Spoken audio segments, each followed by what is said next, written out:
Hello mga moms! Welcome sa aking miniserye ng aking pagiging stay-at-home nanay. Hello mga ka-moms! 4 o'clock nagising na ako ng umaga at as usual, daily nanay routine. Magsasaing tayo dahil may face-to-face na nga kami.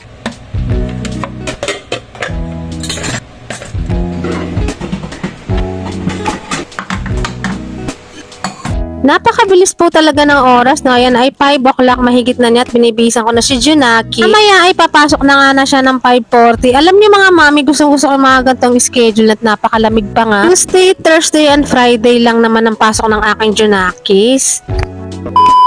At dahil meron din ako papasok na jusawa, ayan, maaga na rin ako nagluto mga mi. Alam niyo ba mi, napakaganda nito nga sana nabili ko at mura lang, tula pang 100. Sa mga mi gusto, nasa comment yung link mga mi. So ayan na nga, huwag na tayo patumpik-tumpik, niluto ko muna yung aming uulamin mamaya at habang nagpapakulo, ayan, kumain muna ako ng for the pandesal at ang sarap nga ng peanut butter na to. Mamaya nga naman 10 o'clock ako ay magsusundo na naman mga mi. Napakabilis ng oras at ang init na nga mamaya. Ano ba, napapagod na daw yung aking partner mag-work? Sabi ko, palit tayo na malaman muna napakasarap maging stay-at-home nanay. Charis.